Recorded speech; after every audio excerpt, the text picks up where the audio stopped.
Hello students, तो आज मैं आप सभी को क्लास 9th के चैप्टर नंबर 2 पॉलिनोमियल्स का एग्जाम्पल नंबर 8 करवाने जा रही हूँ।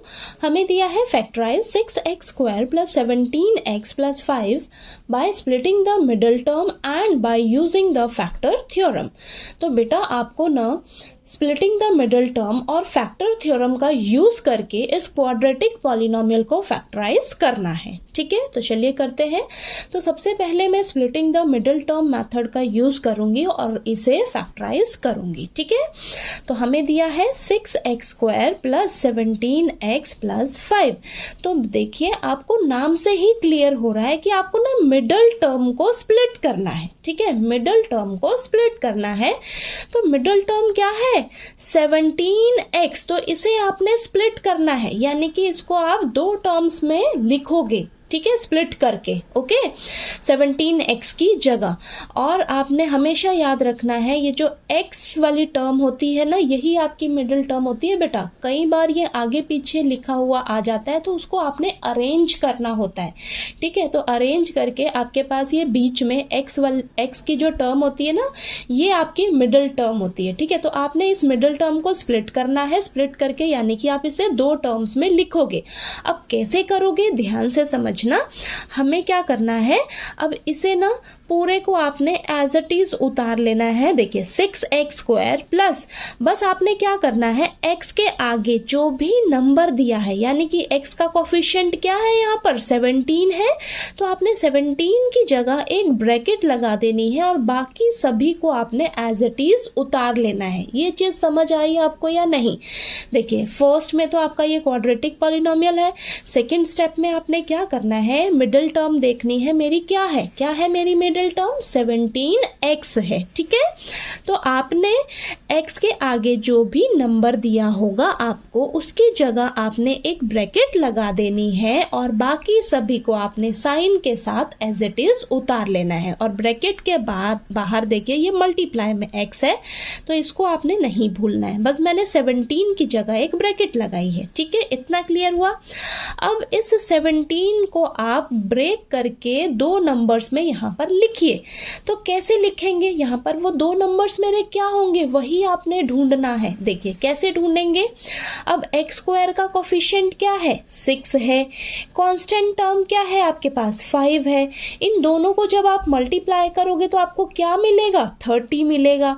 यानी कि आप जब इस 30 के जब आप फैक्टर्स करिए, ठीक है, 30 के फैक्टर्स करिए, देखिए क्या फैक्टर्स आते हैं आपके पास, 2, तो ये आ गया आपके पास 15, देन ये 3, ये आ गया 5 और ये 5। ठीक है, तो फैक्टर्स निकल कर क्या आए हैं मेरे, 2, 3 और 5।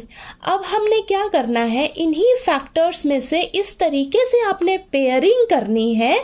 देखिए इस तरीके से पेयरिंग करनी है कि आपके पास मल्टीप्लाई करके बेटा आपको ये 30 मिले और उन दोनों नंबर्स को जब आप ऐड करो, ठीक है, जब आप ऐड करो तो आपको ये बीच वाला नंबर जो हमने जिसकी जगह ब्रैकेट लगाया है वो मिलना चाहिए। ठीक है, क्लियर हुई बात। सबसे पहले आपने देखने क्या करना है, ये 17 की जगह ब्रैकेट लगाया। अब इस ब्रैकेट में वो दो नंबर हमें कहाँ से मिलेंगे, आपने क्या करना है, ये जो पड़ोसी में आपके पास x² का कोफिशिएंट और कांस्टेंट नंबर है उनको मल्टीप्लाई करना है। मल्टीप्लाई करके 30 मिला। अब इस 30 के हम फैक्टर्स निकालेंगे। फैक्टर्स मेरे पास ये आए। अब इन्हीं फैक्टर्स में से ही आपने पेयरिंग करनी है। वो दो नंबर्स इन्हीं में से आपने ढूंढने हैं। उन दो नंबर्स को जब आप मल्टीप्लाई करो तो आपको ये 30 मिले। उन दो नंबर्स को जब आप प्लस करो तो आपको ये 17 मिले, जिसकी जगह आपने ब्रैकेट लगाई है। ठीक है, प्लस ही क्यों मैंने कहा, अगर आपका कांस्टेंट टर्म प्लस का है तो वो दो नंबर्स प्लस होंगे, कांस्टेंट टर्म माइनस का है तो ये दो नंबर्स माइनस होंगे। बात क्लियर हुई। अब इन दोनों में से देखिए पेयरिंग करिए।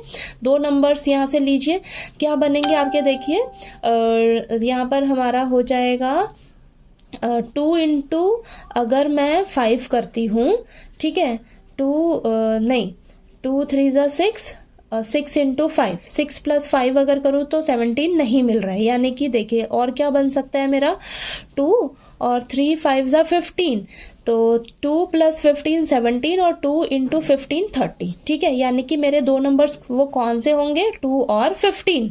समझ में आया आपको? देखिए 2 और 15 यानी कि 2 × 15 30 मिल रहा है और 2 + 15 17 मिल रहा है हमें। समझ आया? तो वो दो नंबर्स क्या है मेरे, 2 और 15। तो 2 + 15 मुझे क्या मिल रहा है वापस, 17। समझ में आया? तो यहाँ से देखिए मैंने 17 को ब्रेक करा है दो नंबर्स में, 2 + 15 17। देखिए वापस रिवर्स जाओगे तो ये आपको 17 ही दे रहा है ये ब्रैकेट। ओके, समझ में आया इतना? अब आपने क्या करना है, सिंपल इसको सॉल्व कर लेना है। तो 6x² प्लस x जो है वो दोनों नंबर से मल्टीप्लाई होगा, तो 2x प्लस ये 15x प्लस ये 5।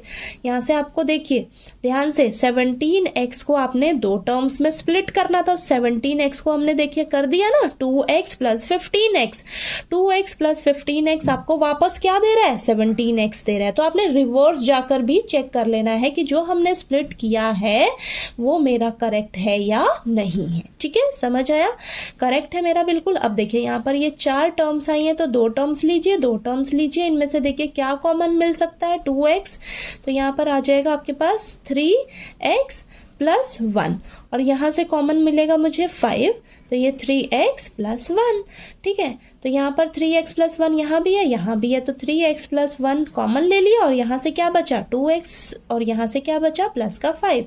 तो ये मेरे फैक्टर्स आ गए। ठीक है, तो ये हमने इस क्वाड्रेटिक पॉलिनोमियल को स्प्लिटिंग द मिडिल टर्म से फैक्टराइज कर दिया है। तो ये मेरा आंसर है बेटा। ठीक है, समझ में आया कैसे किया है? बस आपको ये दो नंबर्स ढूंढने में थोड़ी सी मेहनत करनी है, वो मैंने आपको बता दिया है, बार बार बता रही हूँ। क्या करना है आपको, बस इस नंबर की जगह ब्रैकेट लगाना है और इस नंबर को आपने यहाँ पर दो नंबर्स आपने ढूंढने हैं। वो दो नंबर्स आपको किस तरीके से ढूंढने हैं, पड़ोसियों को मल्टीप्लाई करना है और उसके फिर फैक्टर्स निकालने हैं। उन्हीं फैक्टर्स की पेयरिंग करनी है आपने इस तरीके से कि मल्टीप्लाई करके मुझे ये मिल जाए और प्लस माइनस करके मुझे ये बीच वाला नंबर मिल जाए। तो यहाँ पर प्लस होगा क्योंकि कांस्टेंट नंबर प्लस का है। ठीक है, तो ये दो नंबर्स मुझे मिले, यहाँ पर लिखा। आपने रिवर्स जाकर भी चेक करना है कि जो मैं स्प्लिट किया है 17x को वो मेरा करेक्ट है या नहीं। ठीक है, समझ आया आपको फैक्टराइज कैसे करना है स्प्लिटिंग द मिडिल टर्म से? ठीक है, तो चलिए आपको मैं फैक्टर थ्योरम से नेक्स्ट वीडियो में फैक्टराइज करके बताती हूँ। ठीक है।